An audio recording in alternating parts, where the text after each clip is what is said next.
there been any attempts for them to meet with the group who announced their resignations on Friday, or any attempts to negotiate a side deal with them outside of the NLMA? Not that I'm aware of. So what do you do now? I mean, it seems like you're going to lose a fairly significant critical mass of specialists who also have, a significant number of them have administrative and teaching functions as well at the university. What do you do next? Well, we do what we had planned to do. The board of the directors of the NLMA is meeting tomorrow night to look at the package that we wish to send to our members. That will be going out in mid-November, as we had said, and the members will have a look at that package, and we will get the information back sometime in early December.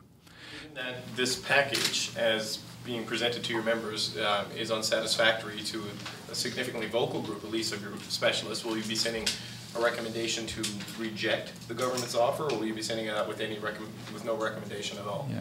It would be presumptuous for me to decide what the board of directors and the executive will decide tomorrow night, but I think I can tell you that our members are quite upset about what happened Friday. We're hearing a lot more people phoning us and talking to us about how unhappy they are with the government, and I think we are very upset. So again, we will have to just wait and see what happens. We will let democracy take its place. What would be your personal recommendation? I mean, you're going to discuss this obviously as an executive board, but do you think people should vote for this package, or should they vote against it for a number of reasons, or to have solidarity with the specialists? Again, I would be presumptuous to impose my personal decision on this. It is not a good deal, and we've been opposed to this deal in April and May, and not much has changed since then. What are the consequences possibly of the clinical trial for the liberation therapy? I have no idea. You'd have to talk to Dr. Mark Stefanelli about where that goes and what the. I know he was the co-director of that study, so I don't know if the other person doing that would still be able to carry on. Again, you'd have to ask him. I have no inside knowledge of what will happen with that trial. Well, why do you say here you believe the trial is in jeopardy? Well, I think it's in jeopardy. If he's resigned and moved out of the province in February, it's going to be very difficult for him to run the trial if that's an ongoing trial for quite some time. So again, that would have to be followed up with him. As a family physician or a GP, how do you refer patients to specialists that don't exist?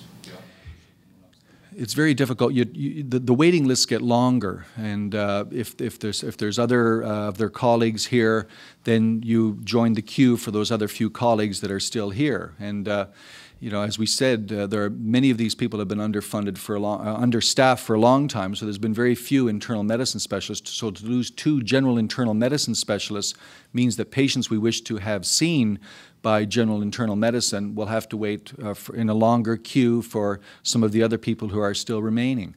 The same as in the pediatric side of things. You know, the developmental specialists, geneticists. You know, there's one of the 2 geneticists we have in the province are leaving, so anyone who needs to be referred will have to join a longer line. It's very difficult, and it is frustrating, and the patients are already today, this morning in my office, starting to wonder what's going to happen with their referrals. And as you know, some of these patients have been referred over the last 6 months. They're still waiting for appointments, and if their appointments are after February, they're wondering what's going to happen to them now. And again, we have to find out some answers. They probably have to join another long line in order to get seen. Is that managed by Eastern Health or the boards? Again, it would be managed mainly by Eastern Health and by the individual physicians themselves. There's been a mixed public reaction. Some people saying, you know, the government's making a mistake letting these doctors go. They should step in and give them what they want. Others saying that the doctors are being greedy. They're holding their patients hostage. What would be your message to people who are having that reaction, that the specialists are being greedy and they're walking away from their patients?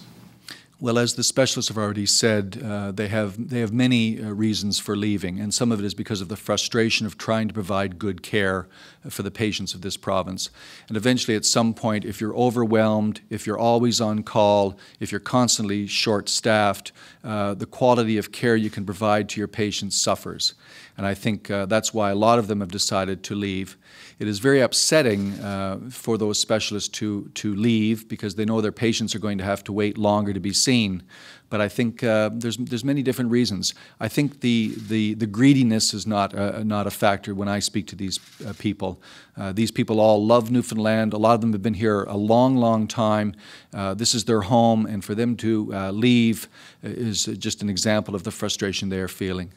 The health ministers suggested on Friday that they're just going to start recruitment right away. How realistic is that stance? I don't think it's very realistic at all. They've been trying to recruit to fill these positions for quite some time. They've been understaffed, so to expect a lot of new physicians to suddenly come out of the woodwork to come down here for people that are already resigning, I think is a bit naive. But I wish them well, but I don't think they're going to be very successful in the recruitment efforts because they haven't been able to recruit for those positions even up to now. The other issues that the specialists pointed to was not just a lack of money and a lack of resources. They, I believe it was Sandra Luscombe who in particular spoke about a lack of respect. Is that something that has filtered out beyond the specialist ranks? Is that something that exists in family doctors, family practice, and the general ranks of the medical association? I think so. I think lack of respect is there. I think we all feel that. We get lack of respect when we try to negotiate, and I think that's a big part of what we're feeling right now. Why do you think that exists? Why do you think the lack of respect exists? I have no idea. Did the Premier's comments about Rob Ritter a couple of weeks ago fuel that at all? I don't think so. People keep asking about that, but I think these are professional people. We expect them to put aside any personal differences they have for the betterment of the people of this province, and I don't think that has any role to play whatsoever within the negotiations, at least not on our side. So what do you do now, though? If certainly the message from the government on Friday was, we take it seriously, we're going to start recruitment, we're not budging off our offer. You're going to have all these people go. I mean, do you expect more to follow? I mean, where do you go from here? It's possible that there may be more resignations. Again, that's a personal decision of every specialist. They have to decide among themselves and for themselves if they're going to stay or they leave. There may be more people resigning. I don't have any personal knowledge of anybody planning to resign in the next few weeks, but there may be more people out there that will resign. So I think we just keep on going forward. We try to point out the dangers that are coming down the road. We try to point out the problems that are going to be here in February when these people leave, and we try to keep on going, do our best to provide good care for the people of this province. There was some comment made by Minister Marshall on Friday that when the deal was cut for the oncologists and pathologists, that the NLMA had agreed that it wouldn't be looking for that across the board for the other specialists. Can you clarify what the NLMA's position was on that? It's a complex issue.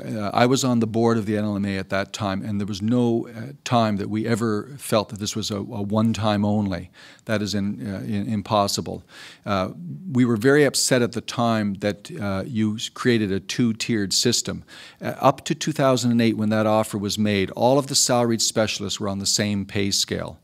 And a different set of negotiations had taken place. There was no guarantee given that this was going to be a one-time only deal to try to help the pathology and oncology situation at that time. So the government alone created a two-tiered system for the salaried specialists of this province. And at that time, it was felt to be very upsetting. As I mentioned in my comments, it did help the oncologists and pathologists in their recruitment, in their competition to try to get these rare specialists. So it did help them. All we're asking now is for the same package so that the other salaried specialists in this province, the other 150 salaried specialists in this province, will be able to help retain and recruit more people to make their workload better, to make their quality of life better, and to provide better care for the patients.